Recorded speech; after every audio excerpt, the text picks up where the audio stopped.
When we put this band together in 1973, it was to specifically play progressive rock, and there was still quite a bit of that type of music going on then. Back then, somewhat like it still is, we had two choices. We could all hold down real jobs and get together and rehearse when everyone's schedules lined up, or go out on the road and play for a living, and that's what we decided to do.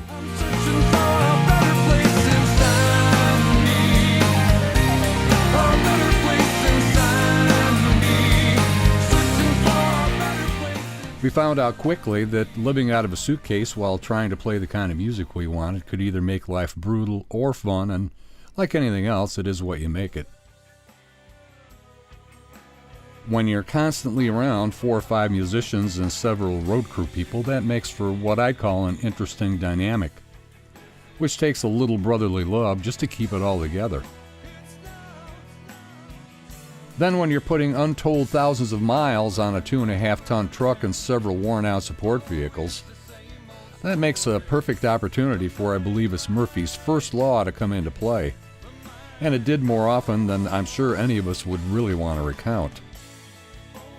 As a good friend said tongue-in-cheek years ago, and it's stuck with me all these years, rock and roll is a very glamorous business.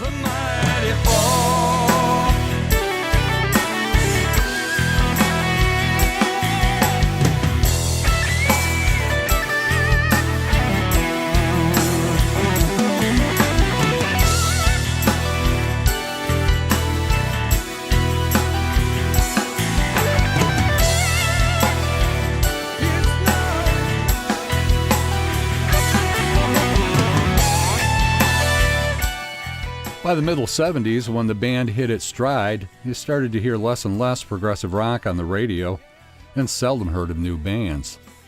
What was getting played was by established acts that had been around for 5 or 6 years. Also by then, we'd been kicked in and out of more than several recording studios and got occasional bites on the material from the almighty record companies. But the realization began to sit in that we really weren't the kind of band that I'll call them pencil pushers wanted.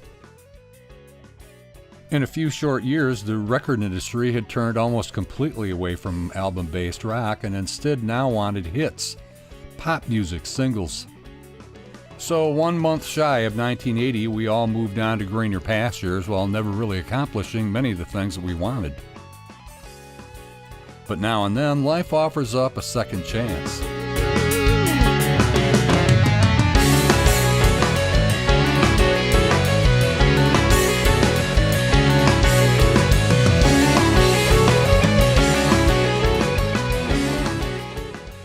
Here's the rest of the story, and I'm sticking with it at least for today.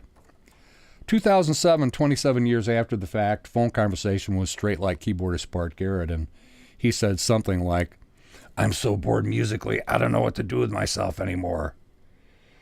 So I thought about it for a sec, and just to make a joke, said back, "Bart, why don't we resurrect the Straight Light band and we'll do a recording project?" Of course, I didn't know that was going to come back to haunt me, as a few months later, I got a no-subject email from Bart, and when I opened it up, he typed, "What do you think?"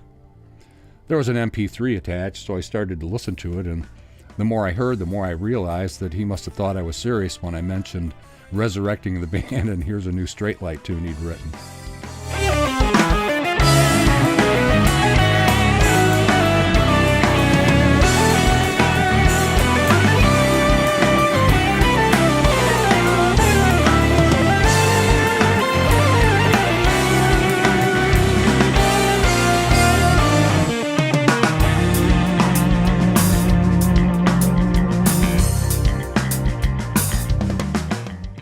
So yeah, we started to talk about this half seriously, and I'll admit it was fun to think about. It just offered up some difficult logistics, one being that although everybody that was in the band are all still active players, they're spread all over the country these days.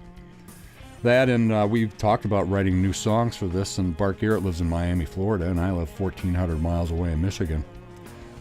And that meant that we really couldn't get together and collaborate or write in the normal way, but it being 2007, there's this miracle thing called the net that solved most all that.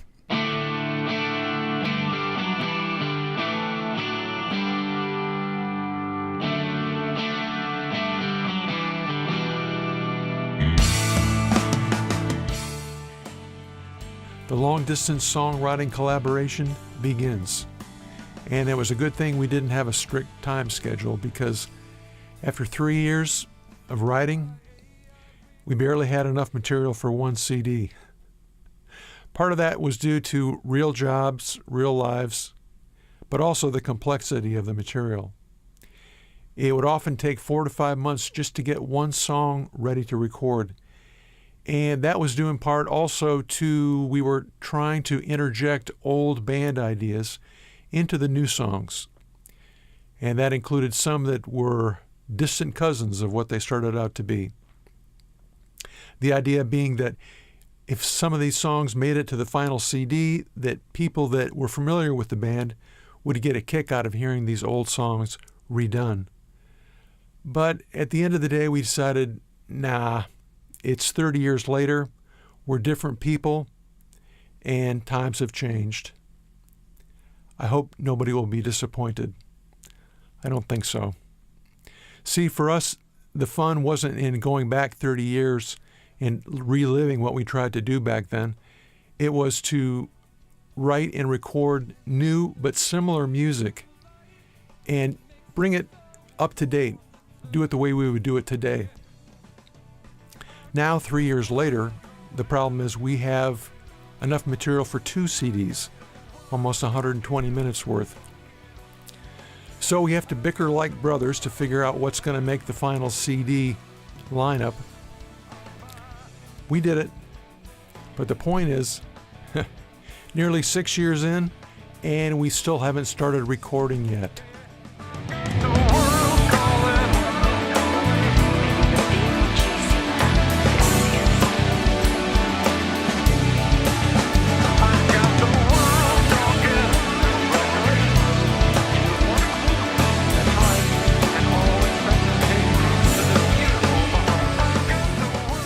Straight Light drummer Bill Roloffs, who thankfully still lives locally, lugged his drum kit in, and we started to work 2 and sometimes 3 days a week recording the rhythm section for this.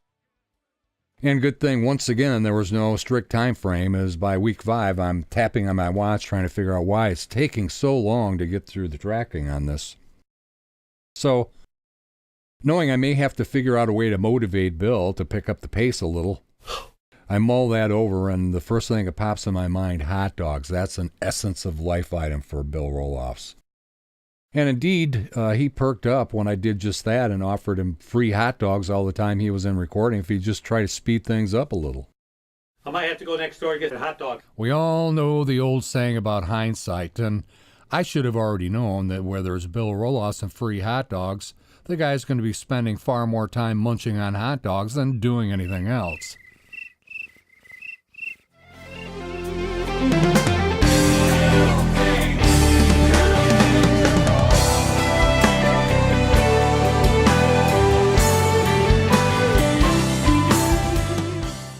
2 more months, Bill's finally done, and we'd be too lucky if anything else went as quickly as that did, actually, and Bill did a great job on this. But next step, the entire project goes to Miami, Florida, Bart Garrett for keyboards and additional vocals, and of course I'm working on it at the same time in the studio here.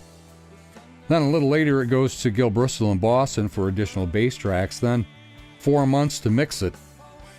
And I suppose if any of us were silly enough to put a dipstick in the amount of time it's taken to finish this, it would be pretty close to 9 years. But that's the point, and probably as you speculated, it is done. You can find Straight Light, Love Over Power at the above retailers, where it's available in both tangible CD and digital download form. or visit straightlight.net for further information and other fun stuff. Thanks for watching, and adios.